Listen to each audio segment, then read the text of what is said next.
Hello friends, welcome to my artistic vibe channel.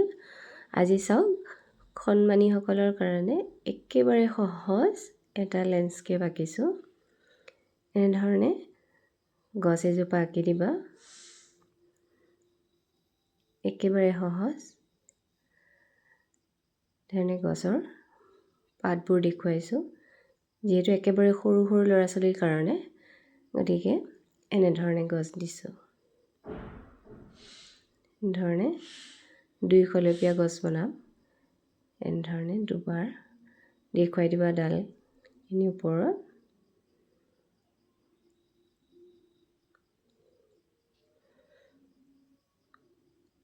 পেঞ্চিলেৰে প্ৰথমতে draw কৰোঁতে লাইটকৈ কৰিবা যাতে ইৰেজ কৰিব পৰা যায়।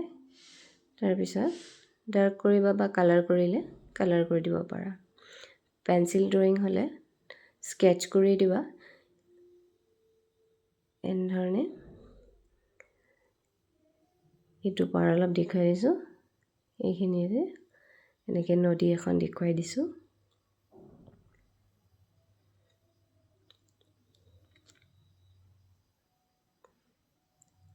গছৰ ইফালে পাৰ দেখুৱাইছোঁ।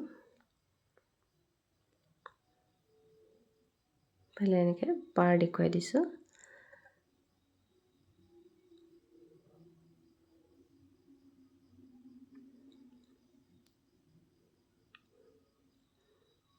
ইয়াত সৰুকৈ ঘৰ দুটা বনাইছোঁ।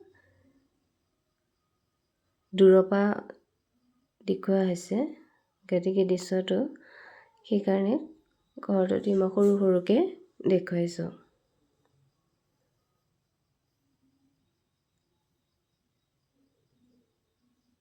এনেকৈ খিৰিকী দুখন দি দিবা। ঘৰটো আৰু বেলেগ ধৰণেও আঁকিব পাৰা। মই যিহেতু খেৰী ঘৰ দিছোঁ গতিকে এনেধৰণে সৰু জোপোহা খেৰী ঘৰ এটা দিছোঁ।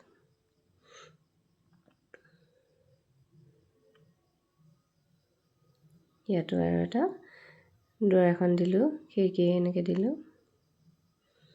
ইয়াত অলপ পিছফালে এনেকৈ জোপোহা গছ দেখুৱাইছোঁ।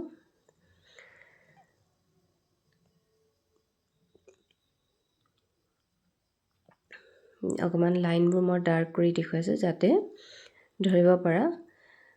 পেঞ্চিলেৰে আঁকোতে সদায় প্ৰথমতে লাইটকৈ আঁকি ল'ব লাগে, তাৰপিছত তোমালোকে ডাৰ্ক কৰি দিব পাৰা।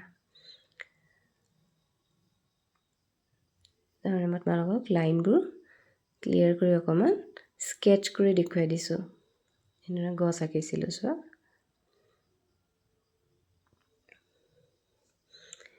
ভিডিঅ'টো ভাল লাগিলে লাইক, শ্বেয়াৰ এণ্ড ছাবস্ক্ৰাইব কৰিবা।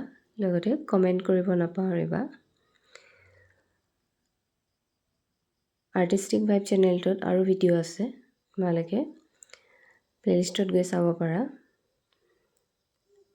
বহু ধৰণৰ টেকনিকো শিকোৱা আছে, কেনেধৰণে কৰিব পাৰি সহজতে আমি আৰ্টবোৰ কৰিব পাৰোঁ, স্কেটছো কৰিব পাৰোঁ, কালাৰিং সকলো দেখুওৱা আছে।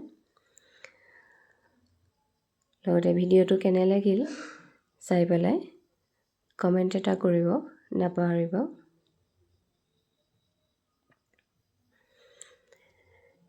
এইটো মই পেঞ্চিলেৰে দেখুৱাইছোঁ, পিছত মই ক্ৰেয়ন কালাৰ দিও ড্ৰয়িং কৰি দেখাম। Thank U.